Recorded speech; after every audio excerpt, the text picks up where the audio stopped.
আসসালামু আলাইকুম ওয়া রাহমাতুল্লাহি ওয়া বারাকাতুহু।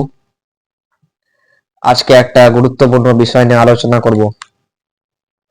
আপনারা স্ক্রিনে ভালো করে দেখেন, এদিকে ডান দিকে স্ক্রিনে দেখতে পাচ্ছেন কয়েকটা সিংহের ছবি দেওয়া আছে। স্ক্রিনে কয়েকটা সিংহের ছবি দেওয়া আছে, 6টা সিংহের ছবি দেওয়া আছে। এবার এই সিংহগুলোর মধ্যে একটা জিনিস খেয়াল করছি আমরা, যে সিংহের হেয়ার স্টাইল সবারই আলাদা আলাদা। এখানে যেমন প্রথম ছবিতে আমরা দেখতে পাচ্ছি সিংহের যে হেয়ার স্টাইল, সাইড গুলো কাটা আছে আর মাঝখানে ছাড়া আছে চুল। তারপরেরটা দেখছি চুল চুল দাড়ি ছাড়া আছে, কেমন করে ছাড়া আছে, আওলা ঝাওলা করে ছাড়া আছে, কোনো ভালো করে ইয়ে করা নাই। তারপরে স্টাইলটা আমরা দেখছি তিন নম্বর ছবিটা দেখছি যে সুন্দরভাবে চুল আঁচড়ানো আছে, কিন্তু নিচে দাড়ি নাই। তারপরে ছবিটাও সেম, দাড়ি আছে তবে অল্প, কাটা হয়েছে। তারপরে ছবিটা তো দেখছি সাইডে কাটা হয়েছে, মাঝখানে ছাড়া, দাড়িও ছাড়া রয়েছে। তো এরকম আমরা সিংহের যে ছবি দেখতে পাচ্ছি স্ক্রিনে, তো এখানে আমরা সিংহকে দেখতে কেমন লাগছে দেখতে।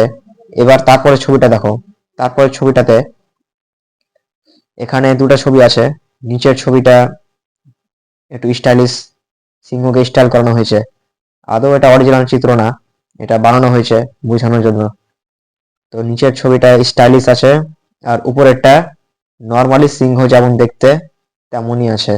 এখানে দেখতে পাচ্ছি উপরের ছবিটা যে সিংহের দাড়ি রয়েছে, তার চুলও আছে, দেখতে পাচ্ছি তো আমরা।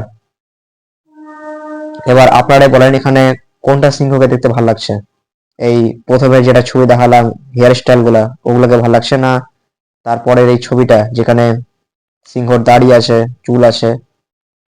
তো অবশ্যই যেটা সিংহের দাড়ি আছে আর চুল আছে ওখানে দেখতে ভালো লাগছে, ওই অবস্থায় সিংহকে দেখতে ভালো লাগছে। যদি আমরা সিংহের দাড়ি আর মুছকে, দাড়ি মুছ মুছ নয়, দাড়ি আর চুলকে যদি আমরা ইয়ে করে দিই, বাদ দিয়ে দিই, আপনারা দেখতে পাচ্ছেন স্ক্রিনে, দেখতে কেমনই লাগবে যদি কাটা হয়। যেমন যেটা মেয়ে সিংহ, মেয়ে সিংহকে দেখতে কেমনই লাগে, ফাঁকা ফাঁকা লাগে কেমনই। এবার ওটা বৈশিষ্ট্য, ওই মেয়ে। এবার পুরুষ সিংহর বৈশিষ্ট্য হচ্ছে তার দাড়ি আর চুল থাকবে। তো এটা একটা উদাহরণ। আরেকটা আমরা বিষয় দেখব স্ক্রিনে, যে ময়ূর, ছেলে ময়ূর। ছেলে ময়ূরের ছবিতে আমরা দেখতে পাচ্ছি কত সুন্দর পেখম তুলে আছে, পেছনের লেজটা কত সুন্দর পেখম তুলে আছে, দেখতে ভালো লাগছে। আরেকটা ছবি তার পাশে, এটা হচ্ছে মেয়ে ময়ূর। এবার মেয়ে ময়ূরকে দেখে আপনারা বুঝতেই পারছেন এখানে কিন্তু মেয়ে ময়ূরের কিন্তু পেখম নাই, তার লেজ ছোট, তার পেখম নাই, দেখতে কেমনই লাগছে। এই ছেলে ময়ূরটাকে দেখতে ভালো লাগছে কেন কি তার পেখম তুলে আছে, পেখমটাই তার সৌন্দর্য। এবার আমি যদি এই ময়ূরটার পেখম খুলে নিই, আমি এই ছেলে ময়ূরের যদি পেখম আমি খুলে দিই, তাহলে দেখতে কেমন লাগবে? একদম দেখতে ভালো লাগছে না, ফাঁকা ফাঁকা কেমনই লাগছে। তাহলে আমরা এই প্রাণীদের দেখে আমরা বুঝতে পারছি যে তাদের যেটা বৈশিষ্ট্য, যেমন ময়ূরের ক্ষেত্রে পেখম, যেটা ছেলের ময়ূর পেখম তার বৈশিষ্ট্য, তাকে রাখতে হবে। যদি সেটা বাদ দিয়ে দিই তাহলে সেটা দেখতে খারাপ লাগবে। সিংহের ক্ষেত্রেও ছেলে সিংহর গোঁফ থাকবে, দাড়ি থাকবে, তার চুল থাকবে, সমস্ত জিনিস থাকবে, এই সমস্ত জিনিস থাকবে। আর মেয়ে সিংহর থাকবে না। যদি কেটে দেওয়া হয় ছেলে সিংহর দাড়ি, তাহলে দেখতে কেমনই লাগবে, ফাঁকা লাগবে, ভালো লাগবে না। তাহলে গুরুত্বপূর্ণ বিষয়টা এটাই হচ্ছে যে আমাদের দাড়ি ছাড়া নিয়ে বিষয়। আমরা জানি ইসলামে স্পষ্ট হুকুম দাড়ি ছাড়ার। এবার বর্তমান সমাজে অনেকেই আছি দাড়ি কেটে ফেলছি, আমরা দাড়ি ছাড়ছি না, দাড়ি কেটে ফেলছি, এই বয়স হচ্ছে যখন তখন দাড়ি ছাড়ছি। এবার দাড়ি ছাড়ার গুরুত্বটা বুঝতে হবে। আমি আপনাকে উদাহরণ দিলাম, এই ময়ূরের উদাহরণ, সিংহের উদাহরণ, দাড়ি যদি কেটে ফেলা হয় তাদের, এরকম খুলে ফেলা হয়, কেমনই লাগছে দেখতে। তেমনি এক পুরুষ, এক যুবক ছেলের ক্ষেত্রে দাড়ি রাখতে হবে। যদি দাড়ি সে কাটে তাকে দেখতে ভালো লাগবে না, তার সৌন্দর্য দাড়িতেই। এবার ইসলামে দাড়ি ছাড়ার বিষয়ে অনেক কথা বলা হয়েছে।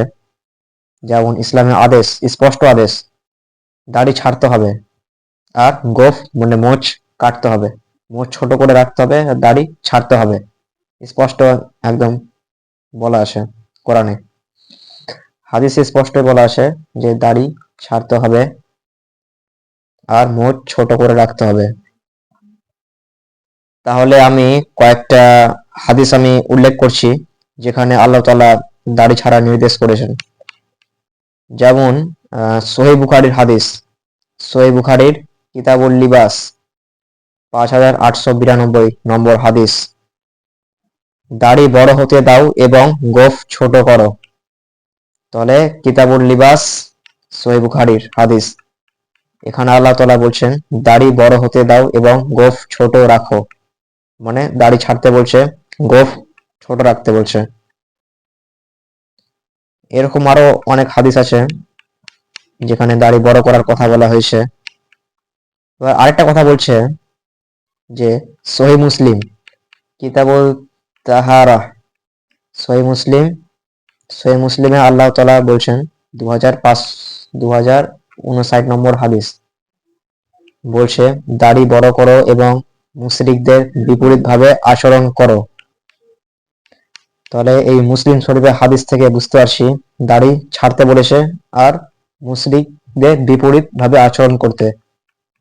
মুশরিকদের বিপরীত আচরণ করার জন্য দাড়ি ছাড়তে হবে আমাদের।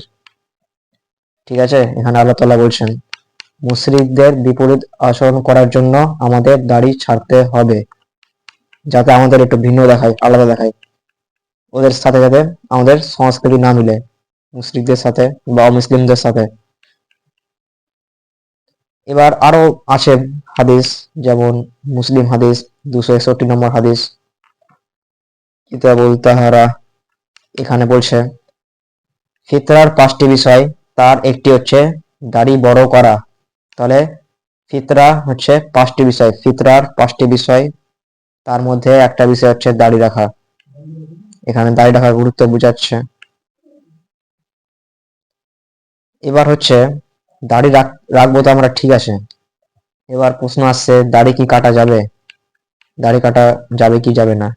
বলছে এখানে সহিহ বুখারীর হাদিস, কিতাবুল হজ 5893। তো এখানে বলছে যে হজে বা উমরায় মাথা মুন্ডন করার সময় 1 মুঠির বেশি দাড়ি কেটে ফেলতেন। এখান থেকে বুঝতে পারছি আমরা যে দাড়ি 1 মুঠির বেশি, 1 মুঠির বেশি যদি দাড়ি হয়ে যায় তাহলে হজ আর উমরার সময় কেটে ফেলতেন। মানে এখানে হজ আর উমরা করার সময় দাড়ি কাটার আদেশ দেওয়া হয়েছে, মানে 1 মুঠির বেশি হলে দাড়ি কাটার আদেশ দেওয়া হয়েছে এখানে। আরেকটা হাদিসে বলছে যে আবু দাউদ কিতাবুস সুন্নাহ 4031 নম্বর হাদিস, বলছে যে কোন জাতির অনুকরণ করবে সে তাদেরই অন্তর্ভুক্ত হবে। এই হাদিস থেকে, এই আবু দাউদ হাদিস থেকে আমরা বুঝতে পারছি এক মুসলিম ব্যক্তি অন্য জাতির অনুকরণ করবে না, সে যদি অনুকরণ করে তাহলে সেই জাতির অন্তর্ভুক্ত সে হবে। তাহলে আমরা কি অন্য জাতির অনুকরণ করব না। অন্য জাতিতে কি দাড়ি কাটে, দাড়ি শেভ করে, চুল স্টাইল করে, তো আমরা সেগুলো অনুকরণ করব না। আমরা মুসলিম, আমরা দাড়ি ছাড়বো। এখানে বলছে যদি আমরা দাড়ি কাটি কি হবে, দাড়ি কাটলে তাদের অনুকরণ করা হচ্ছে, অমুসলিমদের অনুকরণ করা হচ্ছে, এবার তাদের আমরা অন্তর্ভুক্ত হয়ে যাব, তাদের দলে চলে যাব। এটা একটা অবশ্যই ভীষণ খারাপ জিনিস।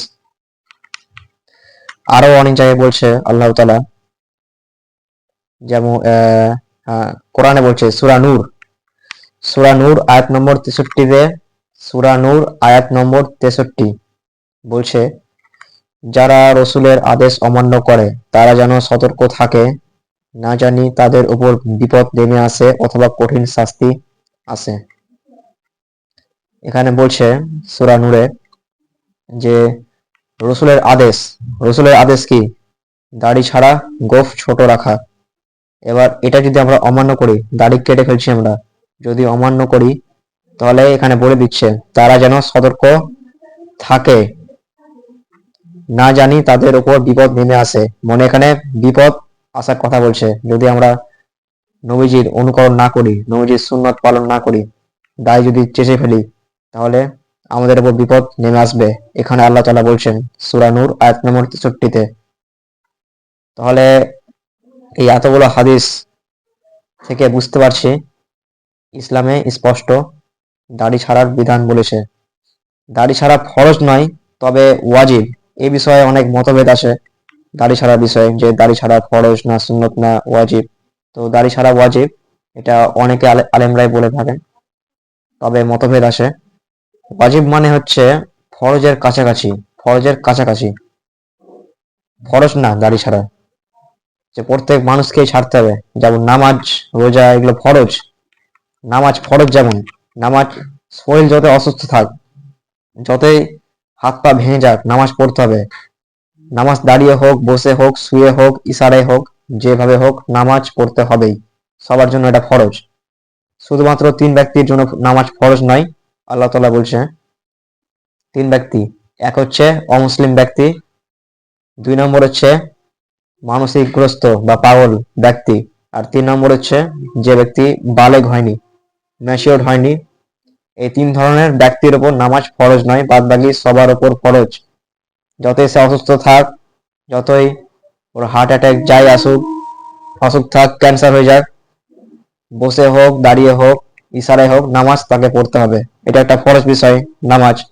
কিন্তু দাড়িটা ফরজ বিষয় না, দাড়ি হচ্ছে ওয়াজিব, ফরজের কাছাকাছি একটা গুরুত্বপূর্ণ সুন্নত।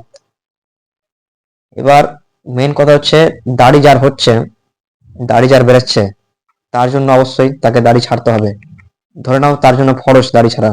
আমার দাড়ি হয়েছে, আমার কোনো অসুবিধা নাই, মেডিকেলি কোনো প্রবলেম নাই, যে দাড়ি ছাড়লে আমার কোনো অসুবিধা হবে। স্কিনের, ধরো অনেকের কি হয়, দাড়ি হলে স্কিনের অনেক জায়গায় ইয়ে হয়, প্রবলেম হতে পারে জেনেটিক কারণে, তো তারা দাড়ি কাটতে পারে, সমস্যা নেই। কিন্তু আমি সুস্থ আছি, আমার দাড়ি রাখাতে কোনো অসুবিধা নাই, খালি বলছি দেখতে খারাপ লাগছে, দাড়ি ঠিক মতো হয় না, এগুলো অজুহাত দিলে হবে না। দাড়ি বেরিয়ে গেছে, কোনো অসুবিধা নাই, তাহলে ছাড়তে হবে, কাটার কোনো নির্দেশ নাই। যদি আমি কাটি, তাহলে নবীর আমি সুন্নতের অমান্য করছি, আর নবীর দর থেকে আমি বঞ্চিত হচ্ছি। তাহলে দাড়ি আমাদের ছাড়তে হবেই। যাদের দাড়ি হচ্ছে তাদের ছাড়তে হবে, আর যাদের হয় না ওদের আলাদা বিষয়। সমাজে একটা কথা প্রচলিত আছে যে দাড়ি যখন প্রথম প্রথম বেরায়, প্রথম প্রথম তো কেমনই কুকড়ে থাকে, দাড়ি পাতলা থাকে। তো এবার বলে সমাজে অনেকেই যে দাড়ি এখন প্রথম প্রথম কাট, প্রথম কয়েকবার কাট, দাড়ি ঘন হবে, দাড়ি বড় হবে। কিন্তু এটা আসলে ভুল কথা। এটা কে বলতে পারবে না, কোনো সাইন্টিফিকলি কোনো প্রমাণ নাই যে দাড়ি যদি আমি কাটি তাহলে দাড়ি ঘন হয়ে বেরাবে, দাড়ি মোটা হবে। এটার কোনো প্রমাণ নাই, এটা খালি লোক মুখে প্রচলিত কথা যে দাড়ি কাটলে দাড়ি ঘন হবে। দাড়ি মুখ থেকে বেরিয়ে গেছে, আমার একটা বেরাক, দুটা বেরাক, বা কয়েকটা বেরিয়েছে, ওটাকে ছাড়তে হবে। যতক্ষণ পর্যন্ত এক মুঠি না হয়েছে আমাকে ছাড়তে হবে। এই এক মুঠির উপরে গেলে তখন কাটার আদেশ আছে। এটা আমাকে খেয়াল রাখতে হবে, আমাকে বলে না, সবাইকে খেয়াল রাখতে হবে এটা। দাড়ি বেরিয়ে গেছে, কাটা যাবে না। কাটা হচ্ছে, দাড়ি কাটা হচ্ছে একটা গুনার কাজ। এটা দাড়ি কাটাটা মানে সরাসরি হারাম বলা যাবে না, এই বিষয়ে মতভেদ আছে। তবে এটা নবীর অমান্য করা, সুন্নতের খিলাফ করা, সুন্নতের খিলাফ করছি, গুনাহ হচ্ছে আমার। এবার দাড়ি কাটা যাবে কোন কোন সিচুয়েশনে, আমি বললাম আগেই।